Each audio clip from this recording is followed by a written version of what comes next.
Tapi karena jadwal apa, kalender akademik ya seperti itu, jadi pekan depan sudah mulai UAS. Tapi karena kita dikasih 2 pekan waktu untuk UAS, jadi rencana saya sih pekan depan saya masih masuk materi 1 kali, baru setelah itu kalian mau UAS Selasa depannya lagi atau kalian mau UAS di cari hari yang lain, tidak ada masalah. Jadi saya serahkan saja. Nanti Virus tanya teman-temannya, karena kan Selasa saya masih masuk 1 kali materi, kemudian UAS-nya mau, kalau bisa sih jangan Selasa depannya lagi ya, karena kalau saya berpartner dengan Pak Wijaya, biasa nilainya diminta dikeluarkan cepat-cepat. Jadi kalau bisa pekan depan juga itu kuis. Nah, jadi lewat hari Selasa, entah hari Rabu atau Kamis, Jumat, Sabtu ada kuis. Supaya pekan berikutnya tanggal 31 itu saya sudah bisa keluarkan nilai. Anak Virus, kalau bisa pekan depan kita kuis yang kedua atau UAS lah istilahnya. Oke. Untuk hari ini kesetimbangan elektrokimia ini tidak banyak dan tidak sukar. Mengapa tidak sukar? Karena kan ini kalian sudah pernah dapatkan mengenai elektrokimia. Jadi saya tidak jelaskan lagi mengenai apa ini maksud dengan elektrokimia. Kemudian bagaimana bentuk sel elektrokimia, tidak. Jadi karena kita ini adalah termodinamika, maka kita bahas mengenai kesetimbangan elektrokimia. Jadi tidak dibicarakan bagaimana proses-prosesnya, reaksi-reaksinya, tidak. Nah, oke. Sel elektrokimia atau biasa dibilang sel galvanis. Ini ada beberapa macam sel, ada sel elektrokimia, ada sel elektrolisis, ada sel. Kemudian kita masuk ke termodinamika sel. Nanti kita kemudian persamaan neurons, nanti juga terakhir itu kita masuk ke penerapan atau aplikasi elektrokimia. Di sini ada 2, yaitu untuk perhitungan kesetimbangan K ya. Dan yang kedua untuk ini menentukan KSP atau hasil kali kelarutan. Oke, ini sedikit ya, hanya ada 8 slide. Nanti kita lihat juga contoh-contoh soal mengenai kesetimbangan elektrokimia. Di sel elektrokimia atau sel galvanis, ini dalam sel ini energi bebas kimia diubah menjadi energi listrik ya. Jadi energi listrik dihasilkan dari energi kimia, dari reaksi kimia. Nah, hubungan antara energi bebas dari reaksi kimia dengan tegangan dari sel elektrokimia dinyatakan dengan persamaan 1 ini. Jadi persamaan ini nanti akan dipakai seterusnya untuk jadi persamaannya persamaan dasar. Delta G sama dengan min NFE. Delta G adalah perubahan energi Gibbs. N itu adalah jumlah elektron ya. Jumlah elektron yang terlibat dalam reaksi elektrokimia. Kemudian F itu adalah tetapan Faraday. Besarnya adalah 96.500 kolom per mol. Atau itu sama dengan 1 Faraday ya. Kemudian E adalah elektromotif sel ya, EMF fuel ya. Elektromotif force dari sel EMF. Kemudian tadi elektron yang terlibat dalam reaksi dalam sel elektrokimia. Kemudian ada juga yang dinamakan elektrolisis. Ini kebalikannya ya. Jadi dalam sel elektrolisis, energi listrik digunakan untuk berlangsungnya energi kimia. Ada berlangsungnya reaksi kimia. Jadi kebalikan dari sel elektron. Nah, ini langsung ke contoh soal. Nah, ini sebenarnya contoh soal ini delta G0 reaksi. Ini kan apa ya? Sebentar ya.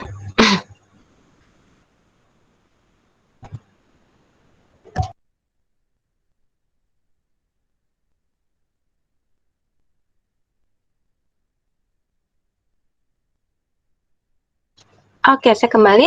Ini ada contoh soal. Langsung ke contoh soal. Coba lihat reaksinya. Reaksinya adalah timbal, tambah timbal oksida ya, padatan semua ini, tambah dengan 2H2SO4, menghasilkan 2PbSO4, tambah 2H2O. Jadi ada contoh soal penerapan persamaan yang sudah kita pelajari sebelumnya. Nah, diketahui energi bebas standar pembentukan PbO2, H2SO4, PbSO4, dan H2O. Di sini diberikan berturut-turut, ada angkanya sini ya. Maka hitung delta G0 reaksi dan hitung EMF standar sel. Kemudian perkirakan apakah reaksi tersebut spontan atau tidak. Nah, bagaimana caranya menghitung? Ini. Bagaimana cara menghitung delta G0-nya saja dulu. Delta G0-nya. Atau langsung saja deh ini jawabannya. Nanti lama lagi. Nanti tidak selesai. Nah, coba lihat. Ini kan sudah pernah ya, waktu kalian pelajari mengenai kesetimbangan hukum termodinamika ya, energi Gibbs. Jadi untuk menghitung berapa perubahan energi Gibbs standar reaksi, kan kita lihat di sini reaksinya sudah ada. Jadi perubahan energi Gibbs standar reaksi itu adalah selisih antara energi Gibbs, perubahan energi Gibbs pembentukan standar dari produk dikurangi dengan perubahan energi Gibbs pembentukan standar dari reaktan. Oke. Nah, maka di sini nomor bagian A-nya delta G0 sama dengan koefisien dari H2O 2 ya, kali delta GF0 dari H2O. Ini diketahui dari soal. Di sini diberikan data energi bebas standar pembentukan H2O adalah 237,18 kJ per mol.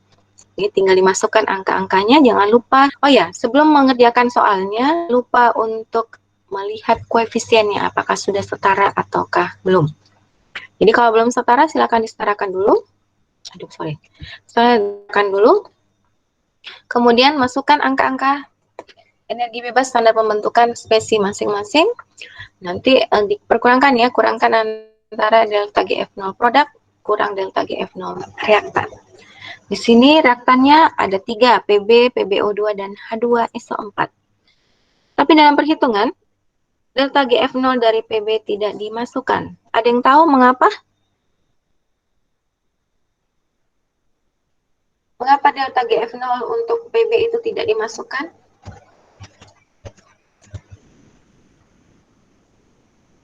Mengapa?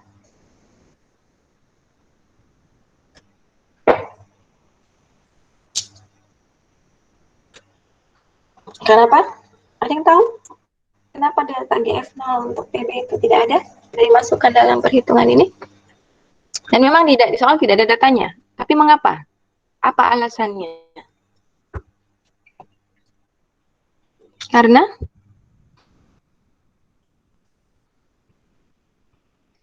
monoat. Karena delta GF0 untuk logam PB itu sama dengan, atau padatan PB itu sama dengan 0. Ini tidak dimasukkan di sini. Betul. Oh ya, nah, coba dibuka-buka kembali waktu kalian pelajari mengenai hukum termo. Ini kan hukum termo 2 ya, dan bebas Gibbs. Oke, kalian lihat-lihat kembali. Nah, sekarang. Jadi delta G0-nya sudah bisa kita hitung dengan memasukkan energi bebas pembentukan standar dari masing-masing spesi. Diperoleh 883,88 kJ per mol. Oke, pertanyaan yang kedua. Hitung EMF standar sel. E-nya ya. Hitung EMF standar sel. Berarti E0-nya yang mau kita hitung. Nah, berdasarkan persamaan satu ini, jadi EMF sel tidak bisa dihitung kalau kita belum hitung delta G0-nya. Jadi, tidak bisa kita hitung bagian B dulu sebelum kita hitung bagian A. Karena nanti data delta G0 inilah yang kita masukkan dalam perhitungan EMF standar. Jadi, dengan menggunakan persamaan satu, jadi kita tinggal tambah standar saya di sini delta G0 sama dengan min N F E0. N tidak ada E0 ya, tidak ada elektron standar. Tidak ada tetapan Faraday standar. Jadi di sini yang dikasih standar hanyalah delta G dan E saja. Jadi persamaan satu akan menjadi persamaan ini. Ini ya. Delta G0 sama dengan min NFE0. Tapi sebelum itu, kalian harus tahu dulu berapa jumlah elektron yang terlibat dalam reaksi sel. Jadi kita pisahkan dulu reaksinya, reaksi reduksi dan oksidasi. Jadi kalian lihat dulu manakah yang mengalami perubahan bilangan oksidasi dari reaksi tersebut. Jadi berdasarkan reaksi tersebut yang mengalami oksidasi adalah PB. Nah, di mana di sini PB 0, PB berarti di sini 0 ya, menjadi PB2+. Berarti terjadi kenaikan bilangan oksidasi atau ada 2 elektron yang dilepaskan sehingga PB itu menjadi PB2+. Kemudian reaksi reduksinya yang mana? Reaksi reduksinya ternyata dari PbO2 menjadi PbSO4. Kalau di dalam PbO2, berapa biloxnya Pb?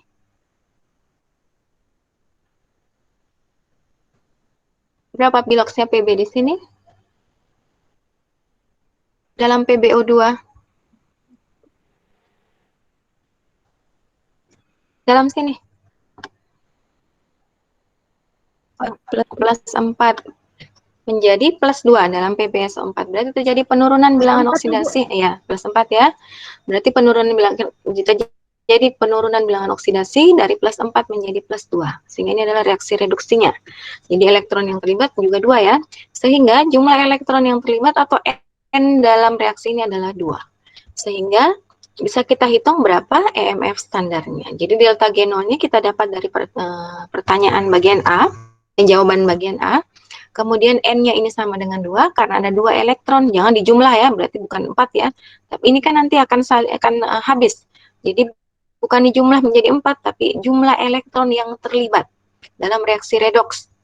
Hanya 2 elektron. Ada 2 elektron yang dilepaskan, ada 2 elektron yang diterima. Jadi jumlahnya bukan 4. Jadi N-nya di sini adalah 2. Tetapan Faraday itu angkanya tetap ya, 96.500 kolom per mol. Karena kita ini kan kita yang ditanyakan adalah EMF cell, berarti satuannya volt. Electromotive force itu satuannya adalah volt. Karena tegangan, jadi nanti dari kolom per mol ini kalian ubah menjadi volt.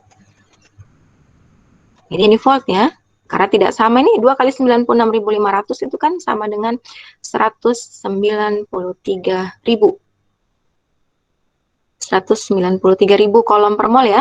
Kemudian kalian konversi, kalian bagi di sini. Jadi nanti hasilnya adalah ini dibagi. Jadi nanti hasilnya adalah molnya mati ya. Jadi yang tersisa adalah joule per kolom. Nah, coba kalian konversi. Dari satuan yang tersisa adalah joule, kolom kalian konversi menjadi volt. Jadi karena EMF ini satuannya adalah volt. Nah, karena diperoleh EMF sel itu bernilai negatif lebih kecil daripada 0, maka dikatakan reaksinya tidak spontan. Jadi untuk elektrokimia, kita lihat apakah reaksinya berjalan spontan atau tidak dengan melihat nilai atau harga dari EMF standar selnya. Jadi karena EMF standarnya itu bernilai negatif atau lebih kecil dari 0, maka reaksinya tidak spontan. Oke. Ini mudah saja ya, yang jelas kalian ingat, ini bagian A ini yang penting. Karena ini kan sudah kalian pelajari sebelumnya. Di sini tidak saya berikan lagi soal persamaannya, langsung ke persamaan sel elektrokimia saja. Ini persamaan ini untuk menghitung delta G itu ada di materi sebelumnya, di perubahan energi Gibbs atau energi bebas Gibbs. Oke, sekarang kita masuk ke persamaan Nernst. Jadi persamaan Nernst ini sangat berguna untuk apa? Misalnya untuk menghitung EMF standar, atau kita balik kita hitung E-nya, EMF saja. Jadi persamaan elektrokimia ini diturunkan berdasarkan, kita coba turunkan ya. Reaksi AA tambah BB menjadi CC tambah DD. Nah, perubahan energi bebas untuk reaksi ini diberikan oleh persamaan ini. Kemudian, delta G kita ubah menjadi min NFE, ya. Delta G0 kita ubah menjadi min NFE0. Jadi, sehingga nanti hasilnya adalah ini. Ya. Jadi, EMF sama dengan EMF standar kurang RT per NF kali Ln aktivitas produk pangkat koefisiennya masing-masing dibagi dengan aktivitas reaksi pangkat koefisiennya masing-masing. Jadi ini persamaan 3 ini berasal dari persamaan ini. Oke, kalau kondisinya adalah 298 Kelvin atau 25 derajat Celcius, maka persamaan 3 ini mana lagi? Jadi sudah dihitung RT per F-nya P-nya kita ganti dengan 298 Kelvin, sehingga persamaan 3 menjadi persamaan 4. Ini dinamakan persamaan Nernst ya. Jadi ini ataupun ini adalah persamaan Nernst-nya. Jadi persamaan Nernst ini bisa digunakan untuk menghitung EMF sel dan EMF standar sel. Oke. Untuk reaksi tertentu ya. Jadi untuk reaksi tertentu dengan dengan mengisian aktivitas masing-masing. Bukan koefisien aktivitas dari masing-masing spesies. Nah, coba kita lihat contoh soalnya seperti ini. Nah, kalau notasinya notasi seperti ini, notasi sel seperti ini, kalian harus uraikan dulu. Ini kan diberikan soal di bagian A. Tuliskan reaksi selnya. Jadi kalian harus tahu yang mana katoda, yang mana anodanya, ya. Yang mana katoda, yang mana anodanya di sini? Atau sudah bisa menjabarkan reaksi seperti ini dalam notasi diubah dalam reaksi utuh seperti ini? Seperti ini? Yang sebelah kiri itu, sebelah kanan reduksi kelihatan, ya. Jadi sebelah kiri ini anoda atau katoda? Katoda. Sebelah kiri katoda. Katoda. Sebelah kanan anoda. Coba dicek kembali ya. Mana anoda, mana katoda. Di mana terjadi oksidasi, di mana terjadi reduksi. Ya. Nanti dicek kembali. Kalian pelajari kembali elektrokimia. Oke, saya ke soal. Ini diberikan notasi sel seperti ini. Jadi notasi sel ini kalian harus jabarkan karena di bagian A disuruh tulis reaksi selnya. Biasa juga disuruh tuliskan setengah selnya. Kalau pertanyaannya adalah tuliskan reaksi setengah selnya, berarti kalian jabarkan mana oksidasi, mana reduksinya. Suruh tuliskan reaksi sel, berarti kalian harus tuliskan reaksi utuhnya seperti ini. Oke. Nah, sekarang Ag menjadi Ag plus ya, berarti oksidasi kan? Nah, kemudian Cu2 plus menjadi Cu, berarti itu adalah reduksi. Oke, diketahui MF sel ini adalah katalisnya. Dia tidak terlibat dalam reaksi ini. Oke, jadi PT ini jangan dituliskan dalam reaksi, dia adalah katalis, tidak terlibat dalam reaksi. Tidak dituliskan dalam persamaan reaksi. Oke, diketahui EMF sel, berarti E-nya ya. E-nya itu diketahui adalah 0,0565. Ini E, bukan 0. Jadi ingat, EMF sel bukan EMF standar sel. Berarti ini adalah E-nya, yaitu 0,0565 volt. Kemudian aktivitas dari spesies Br- itu adalah 0,2. Aktivitas dari Cu plus ada 0,42 dan aktivitas dari Cu2 plus adalah 0,36. Oke. Kemudian reaksi selnya kita jabarnya mana yang mengalami oksidasi, mana yang mengalami reduksi. Tentu oksidasi reduksi diberi ini ya. Ini oksidasi, ini reduksi. Kemudian di sebelah kanan ini hasil dari kenaikan bilangan oksidasinya dari Ag menjadi Ag. Ini menjadi plus 1, kemudian Cu2 plus menjadi Cu plus. Oke.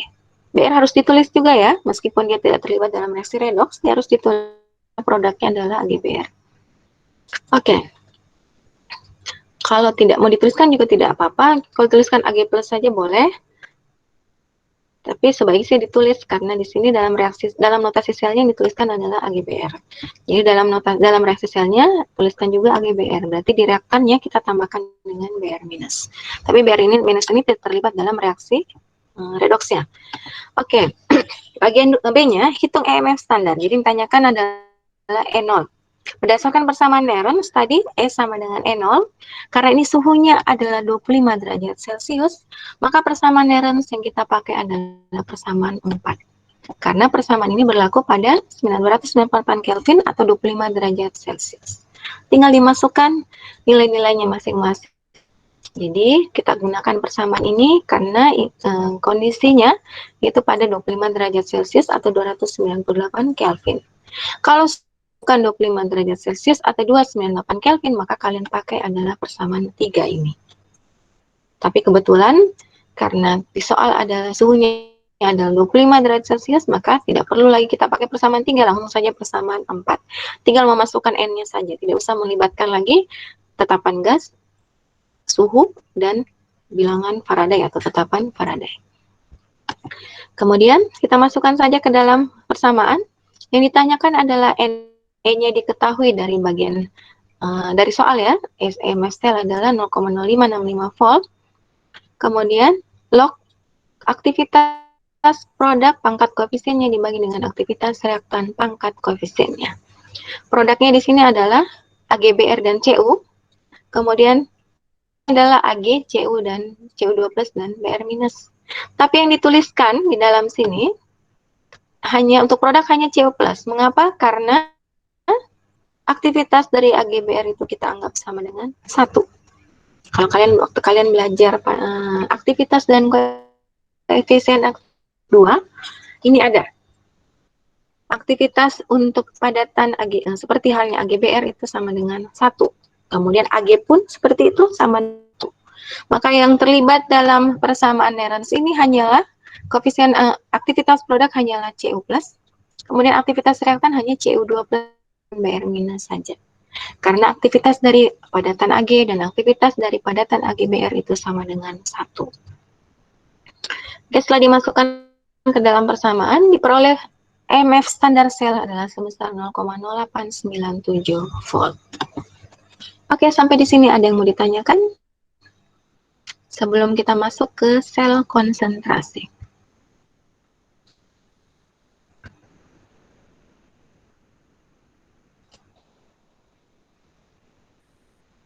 Oke, kalau tidak ada, saya lanjut ya. Sel konsentrasi. Nah, apa ini maksud dengan sel konsentrasi? Dalam sel konsentrasi, kedua elektroda, anoda dan katoda, itu berasal dari bahan yang sama. Jadi kalau katodanya platina, elektroda anodanya juga platina. Kalau anodanya misalnya tembaga, katodanya juga tembaga. Jadi pada sel konsentrasi, anoda dan katoda itu bahannya sama. Dan keduanya dicelup dalam larutan ionnya masing-masing pada konsentrasi yang berbeda. Jadi yang membedakan hanyalah konsentrasinya.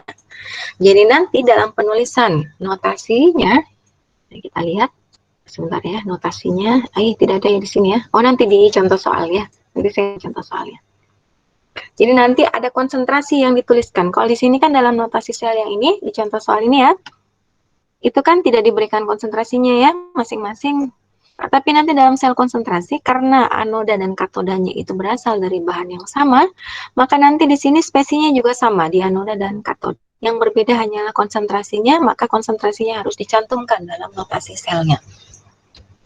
Nanti kita lihat di soal latihan untuk sel konsentrasi. Jadi tadi pada sel konsentrasi, kedua elektroda, anoda dan katoda itu berasal dari bahan yang sama, dan keduanya dilarutkan dalam larutan ionnya, kemudian pada konsentrasi yang berbeda. Jadi membedakan adalah konsentrasinya. Kedua larutan ini dipisahkan oleh jembatan garam, atas ada sambungan cairan ya. Nah, yang mana anoda, yang mana katoda, atau yang mana elektroda positif, yang mana elektroda negatif? Elektroda yang dicelupkan dalam larutan yang konsentrasi aktifnya lebih besar, itu disebut sebagai elektroda positif. Sedangkan elektroda yang dicelupkan ke dalam larutan yang konsentrasi ion positif itu lebih rendah atau lebih kecil, itulah elektroda negatifnya.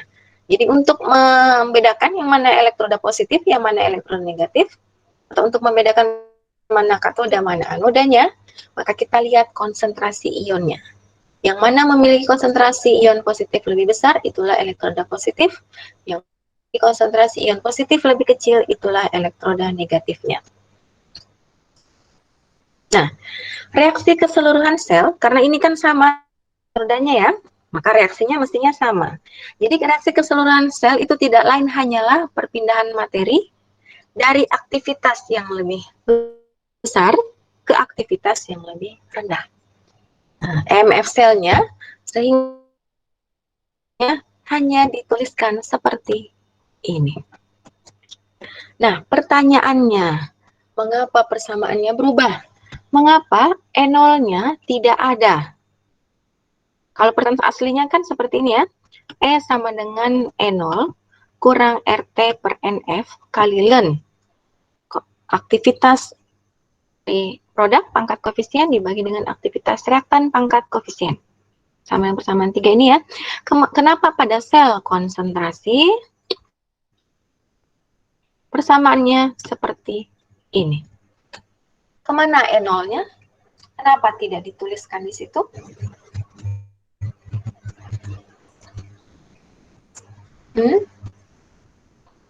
Oh, ini sudah ada di sini. Ini ada di bawah ya. Suku E0 dihilangkan karena kan elektrodanya bahannya sama. Kalau sama elektrodanya, maka nanti potensial standar selnya atau E0-nya juga pasti sama. Sehingga tidak dicantumkan E0-nya di sini. Oke, jadi A1 dan A2 adalah aktivitas ion dalam dua larutan. Kemudian suku E0 dihilangkan karena kedua elektroda berasal dari bahan yang sama sehingga E0-nya juga pasti sama. Nah, E bernilai positif jika aktivitas A2 lebih besar daripada A1 dan bernilai negatif jika A1 lebih besar daripada A2. Persamaan ini digunakan jika sambungan cairan tidak dipakai dan yang dipakai hanyalah jembatan garap atau ada yang dipakai jembatan garap. Kalau dipakai bukan jembatan garap, yang dipakai adalah sambungan cairan, maka persamaannya akan menjadi persamaan ini. TI adalah bilangan hantaran ion yang berkepentingan. Ini ada dalam sambungan cairan. Kalau tidak pakai sambungan cairan, pakai jembatan garam, maka ini yang dipakai. Tapi kalau pakai sambungan cairan, maka inilah yang dipakai. Biasanya hanya memakai jembatan garam, biasanya. Tapi ada pakai sambungan cairan. Kalau memakai sambungan cairan, pasti ada ini, TI ini. TI ini adalah bilangan hantaran ion yang berkepentingan. Oke. Nanti kita lihat contoh soalnya ya. Kita selesaikan dulu materinya. Yang keempat adalah termodinamika sel atau sel termodinamik. Ini bukan jenis sel ya. Ini adalah termodinamika dari selnya. Dari sel elektrokimia tadi. Di awal disampaikan bahwa MF sel itu hubungan antara perubahan energi bebas Gibbs dengan MF sel diberikan oleh persamaan ini. Jadi MF sel di sini adalah E, sedangkan perubahan energi Gibbs adalah delta G. Jadi hubungan antara MF sel dengan energi bebas itu diberikan oleh persamaan ini. Ini persamaan yang awal ya. Oke, sekarang perubahan entropi untuk reaksi sel itu diberikan oleh persamaan ini. Ini sudah pernah juga kalian dapatkan di hukum termo 2. Jadi yang menyangkut dengan energi ya.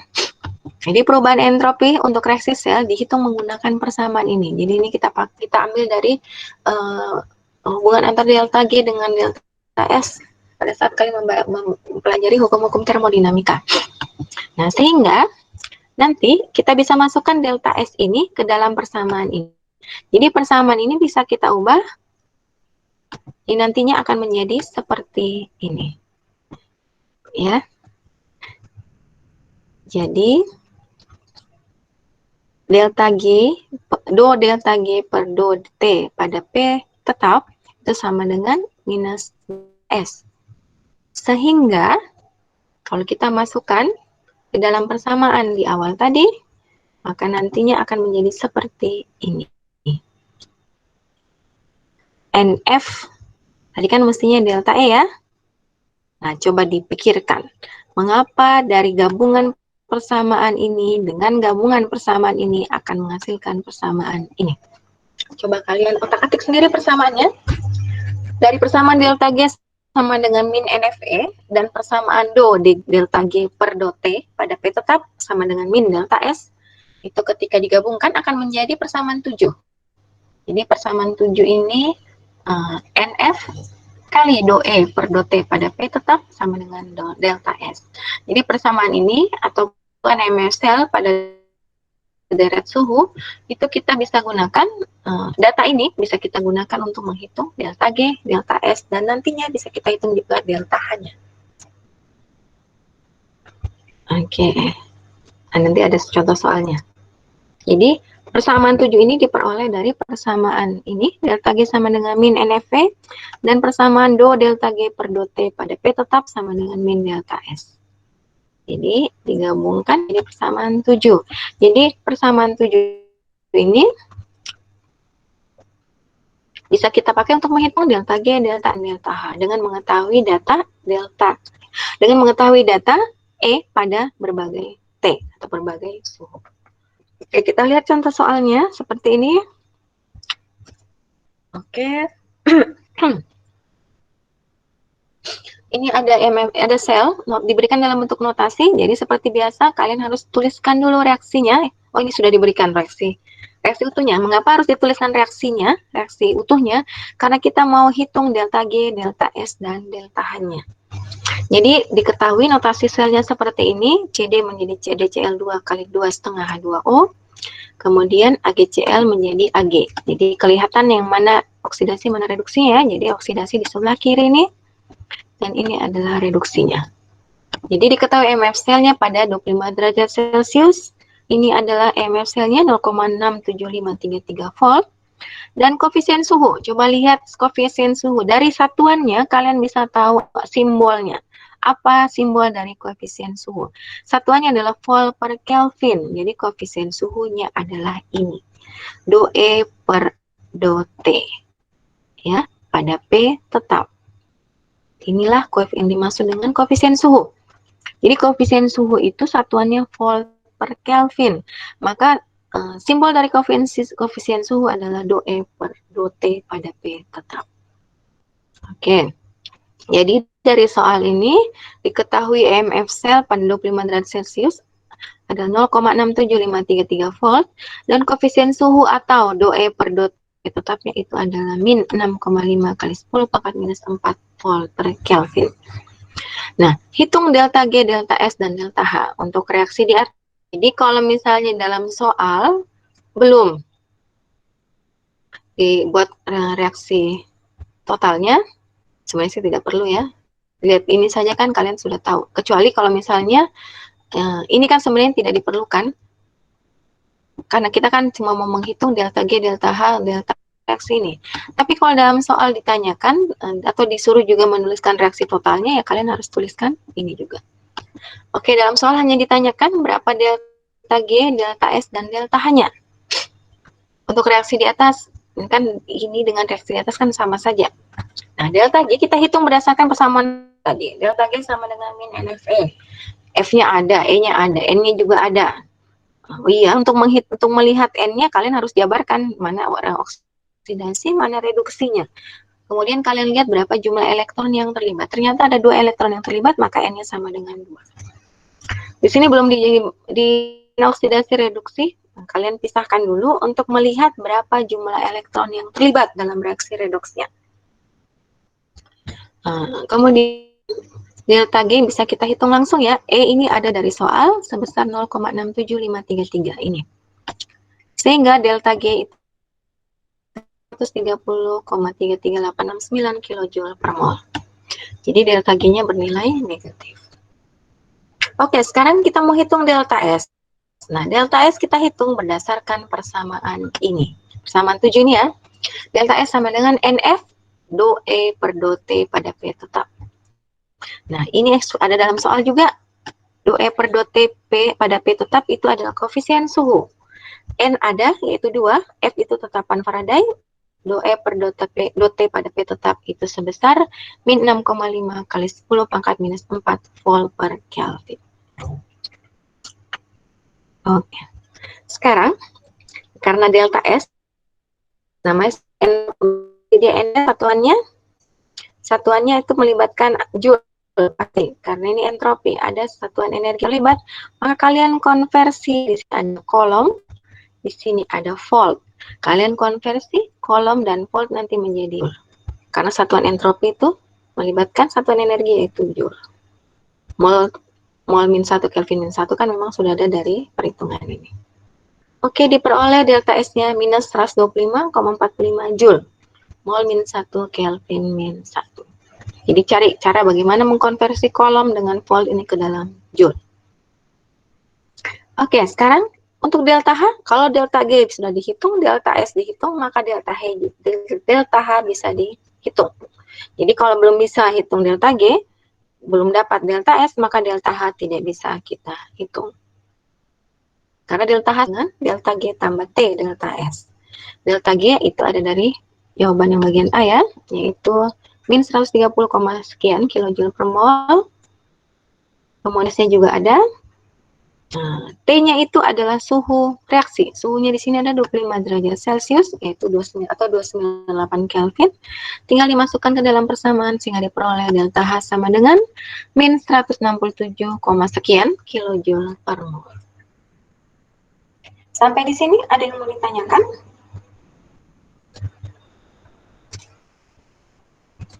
Sudah jelas, Bu.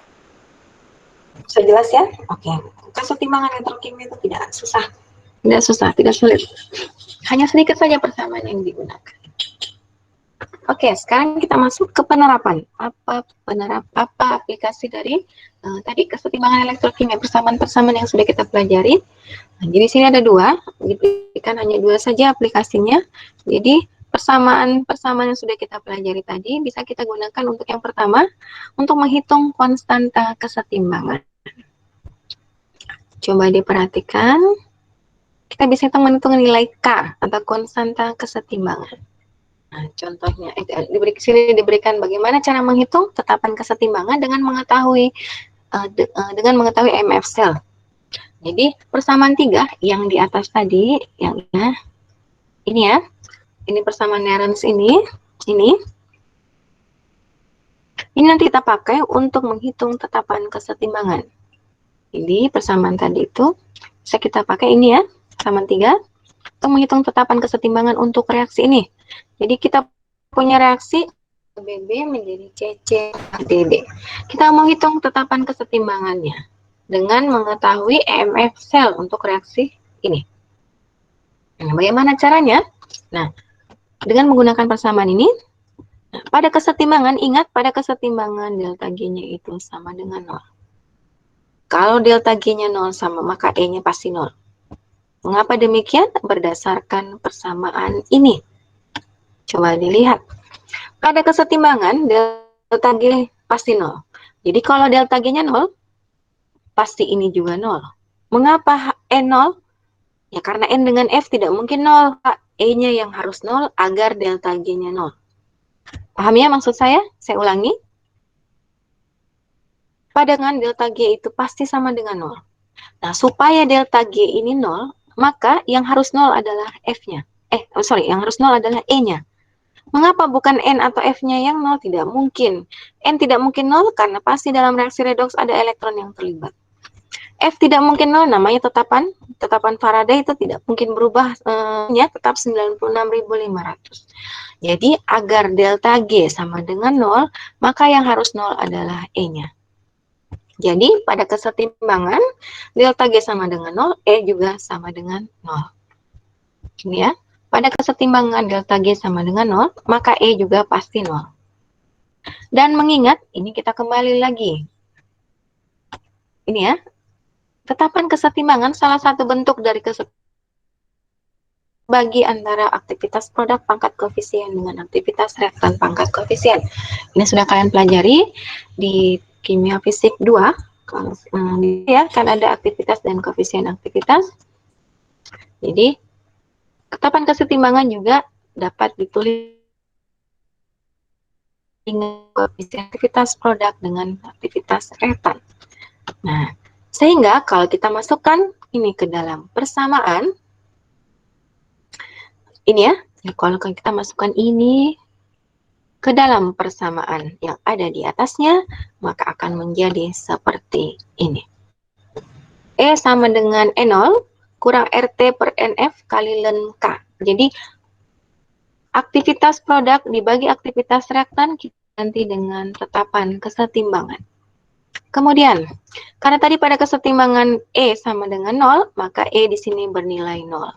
Karena dengan 0, maka yang tersisa adalah 0 sama dengan E0 kurang RT per NF ln K, atau kalau kita pindahkan RT min RTNF lengkanya ke sebelah kanan sehingga dia menjadi positif, maka persamaan ini akan menjadi persamaan ini.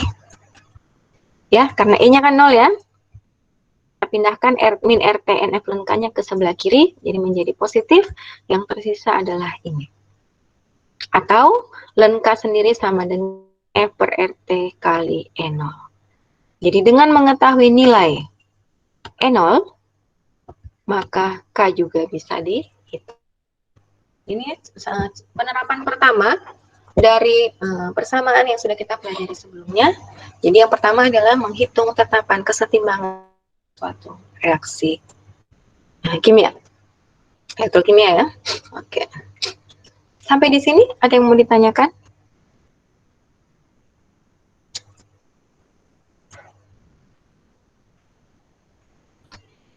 Oke, kalau tidak ada saya kira cukup jelas. Ini mudah saja ya, masukkan dalam persamaan sama Nerams yang kita pakai tadi.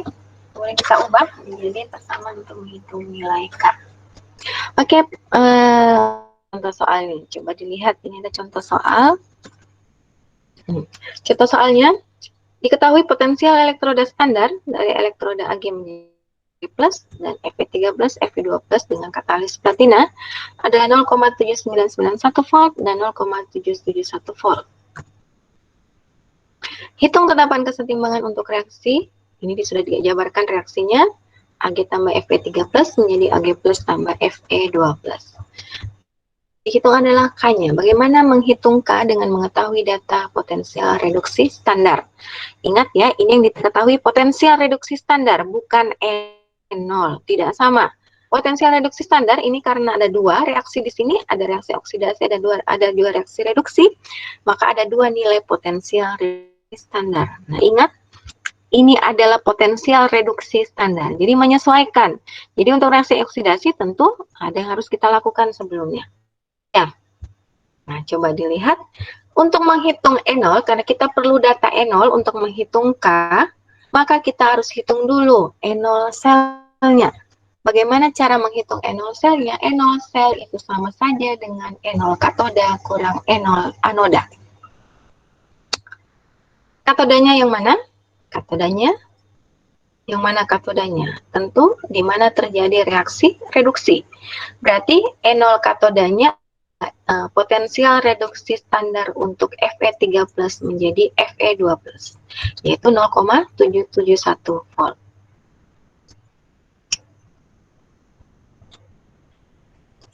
Oke, E0 anodanya yaitu 0,7991 volt. Jadi E katode kurang E0 anoda sama dengan minus 0,0281 volt. Jadi kita sudah tahu berapa N0 selnya, maka nanti lenkanya bisa kita hitung, nanti kita bisa inverse len atau anti lennya menjadi K. Jadi dengan memasukkan nilai E0 ke dalam persamaan yang tadi, persamaan berapa itu? Persamaan 8, yang ini, maka kita bisa hitung K-nya nanti. Jadi setelah dihitung lenkanya min 1,094, maka K-nya adalah 0,3349. Oke, untuk N-nya di sini jumlah elektronnya bisa kita lihat pada reaksi utuhnya ya.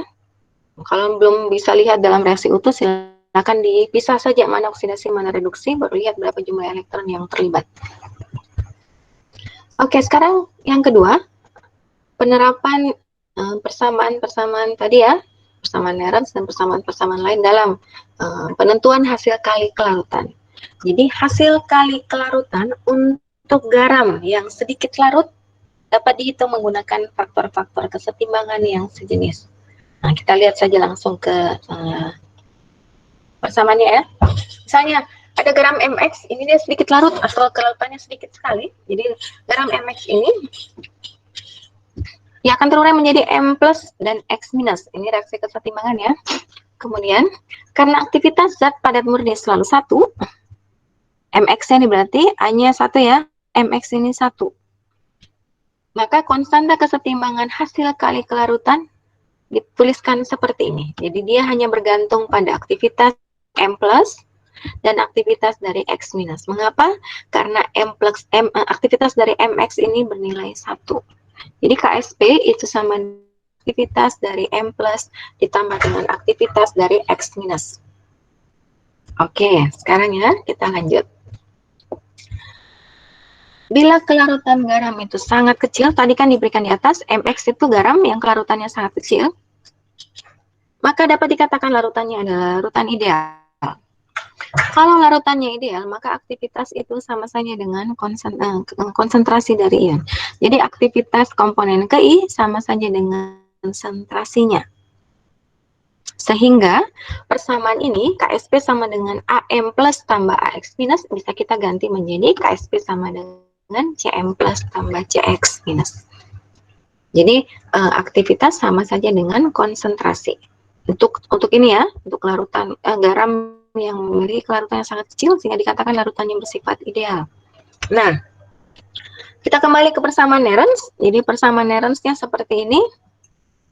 Jadi persamaan Nernst ini ya. Jadi kalau kita masukkan, belum KSP nih, belum. Jadi untuk kita kembali ke persamaan Nernst, jadi berdasarkan persamaan Nernst, kalau kita masukkan aktivitas masing-masing spesies untuk reaksi ini, maka persamaan Nernst-nya adalah E sama E0 kurang RT per NF kali Ln. Aktivitas produk yaitu M plus kali aktivitas X minus dibagi dengan aktivitas reaksi itu A yaitu MX. Nah ingat, pada keadaan setimbang E itu sama dengan 0, kemudian aktivitas MX itu sama dengan 1, maka persamaan ini, 11 ini ya, kalau kita masukkan E-nya ini sama dengan 0, AMX-nya sama dengan 1, maka E0 sama dengan NF per RT. T-nya kok kecil ya. Besar T-nya nih ya. RT kali Ln KSP. Karena KSP sendiri sama dengan AM tambah AX minus. Maka Ln KSP itu sama dengan Ln AM plus kali AX minus. Sehingga jika E0 diketahui, maka KSP pun bisa dihitung. Oke, sampai di sini ada yang mau ditanyakan? Saya kira mudah saja, tidak susah, persamaannya juga tidak banyak. Jadi penerapannya ini hanya diberikan 2 saja, cukup untuk menghitung tetapan kesetimbangan dan menghitung tetapan hasil kali kelarutan. KSP. Oke, ada yang mau ditanyakan? Sudah jelas ya? Sudah jelas? Iya, Bu. Oke. Jelas ya? Oke. Kalau sudah jelas, kita lihat contoh soal atau latihan soal ya. Kita lihat latihan soal. Ini saya sudah share juga, saya sudah pin juga ke itu, ke Syamoke, yang latihan soal kesetimbangan elektrokimia. Saya cari dulu soalnya tadi ini.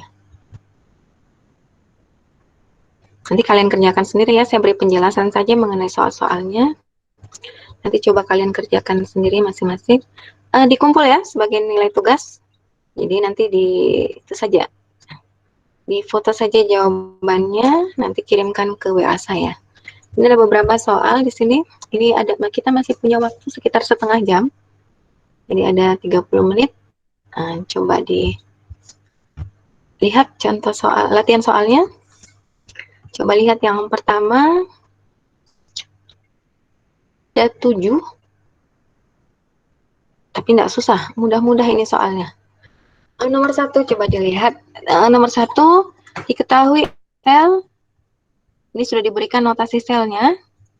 Tinggal kalian kalau masih bingung. Ini kan diberi bagian 1, di bagian A ini disuruh tulis reaksi selnya. Jadi kalian jabarkan.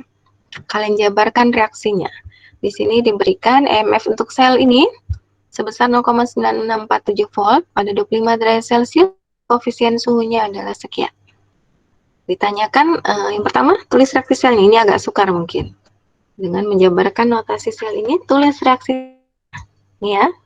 Kemudian hitung nilai delta G, delta S, dan delta H-nya. Tadi saya sudah berikan bagaimana cara menghitung delta G, delta S, dan delta H untuk contoh soal seperti ini.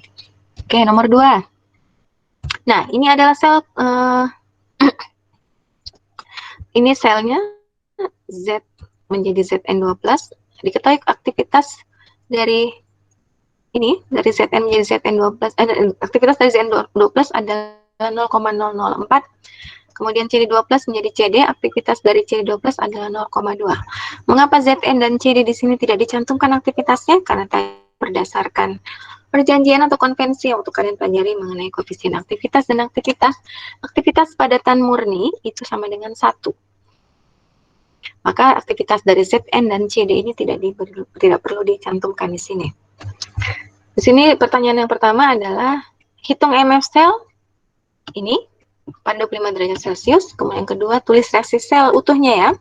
Kemudian yang ketiga, hitung delta G-nya. Gampang, kalau sudah ada E-nya, maka delta G-nya bisa kita hitung dengan mudah.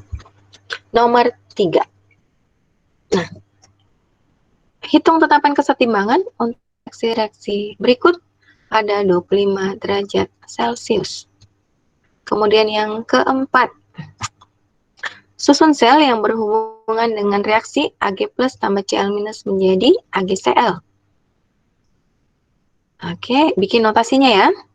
Kemudian bagian B-nya, hitung E0-nya, delta G0-nya, dan K-nya untuk reaksi tersebut pada 25 derajat Celcius. Kemudian, oh ya, kalau ada data yang kalian perlukan dan tidak ada dalam soal, silakan cari di buku. Jadi cari, misalnya kalian butuhkan potensial reduksi standar, kalian cari saja di tabel yang ada di buku ya, di situ ada tabel potensial reduksi standar.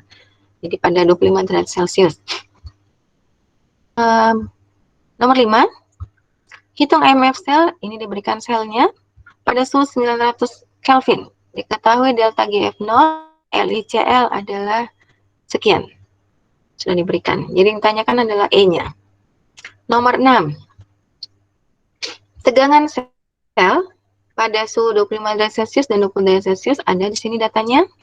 Jika jumlah elektron terlibat dalam reaksi keseluruhan adalah 2, hitung delta G0, delta S0, dan delta H0 pada 25 derajat Celcius. Kemudian,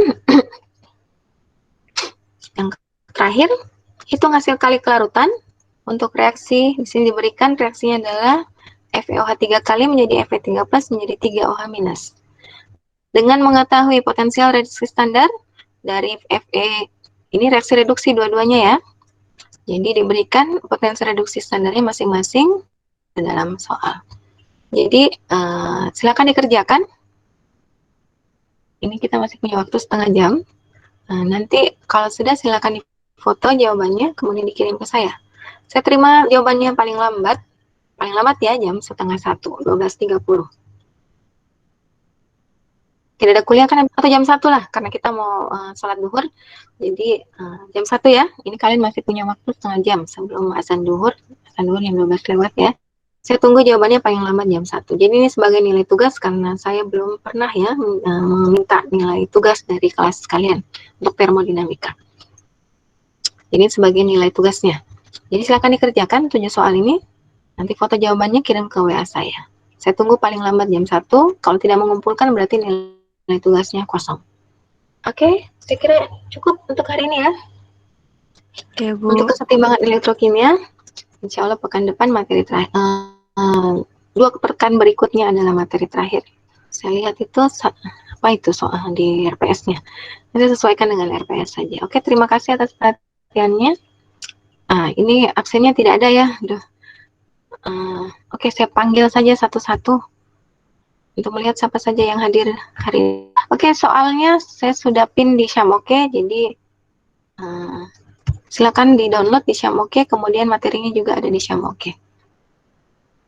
Oke, saya absen manual saja ya. Adi Arham ada? Hadir, Ibu. Adi Asril?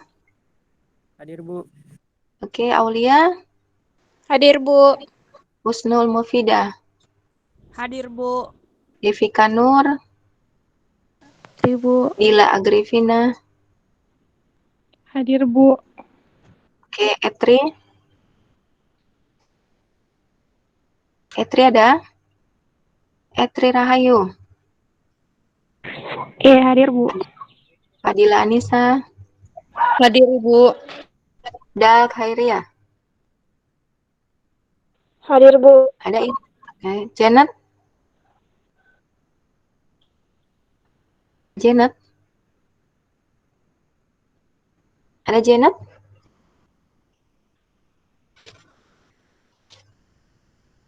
Ada Janet? Tidak ada. Jumawati Mansur. Hadir Ibu. Marita. Bu. Muhammad Ali Yazid. Hadir, Bu. Oke. Muhammad As'ad. Oke. Muhammad Taufik. Hadir, Bu. Nelsi. Hadir Bu. Nila Sari. Hadir Bu. Nina Prawilia. Hadir Bu. Nur Anita. Hadir Bu. Nur Aziza. Bu. Nur Aziza. Ada? Bu hadir. Oke. Nur Nur Hoiria. Hadir Bu. Rika Wahyuni. Hadir Bu. Rismawati Herman. Hadir Ibu. Rismawati. Hadir Bu. Sarni. Sarni ada? Sarni. Sarni ada? Tidak ada. Sri Indah. Hadir Bu. Siti Nurdia. Hadir Bu. Stefani. Hadir Bu. Zulfi. Hadir Bu. Yustika Ayu. Hadir Bu. Oke. Siapa lagi yang belum disebut? Sudah tidak ada ya?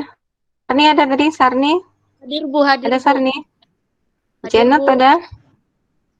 Janet.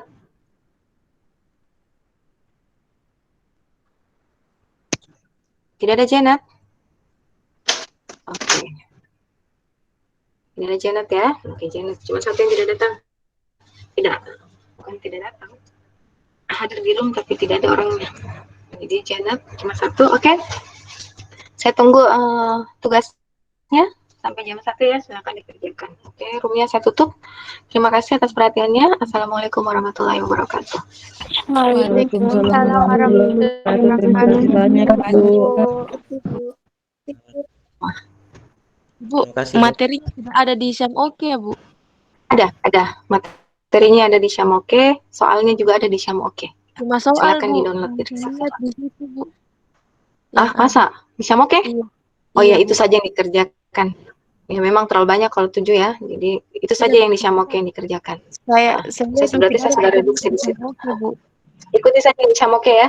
Atau satu orang download terus kemudian upload di grup saja itu soalnya. Ibu, Karena tadi ternyata berbeda. Ya. tidak ada Bu di Syam Oke. Ah, masa sih? Iya Bu, cuma Tunggu dulu. tidak tahu Bu itu Cuma apanya?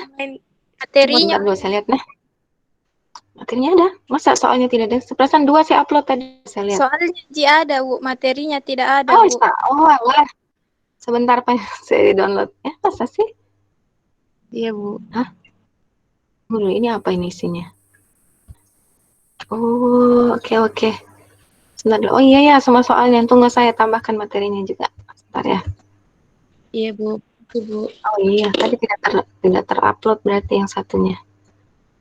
Ya, saya tambahkan ya. Oke, satu orang tolong download yang soalnya. Nanti tolong bagi di grup.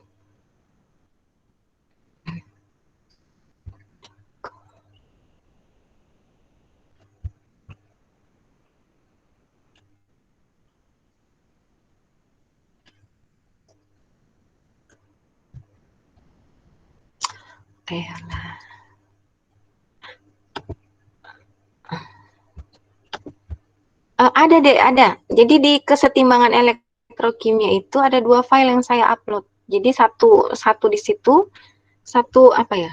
Ada satu file saja yang terlihat ya, tapi kalau kalian klik buka, itu ada 2 file di dalamnya, atau saya download dalam file yang berbeda sajalah. Rasanya sudah dua-duanya. Oke, tidak apa-apa. Saya download.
Hmm. Hmm.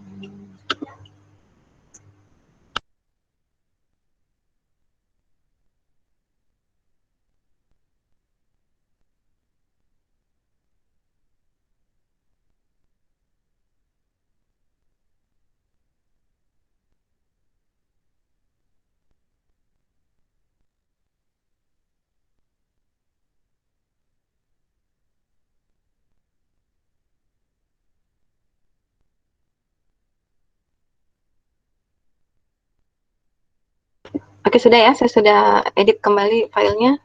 Oke, silakan kalau mau live, enggak apa-apa, silakan live.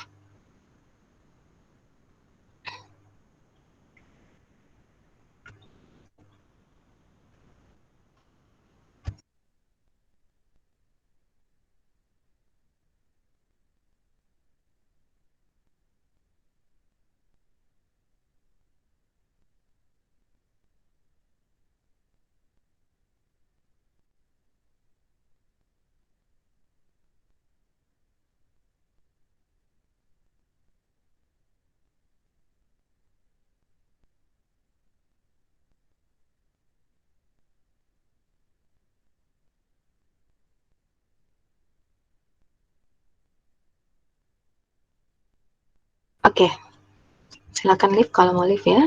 Oke.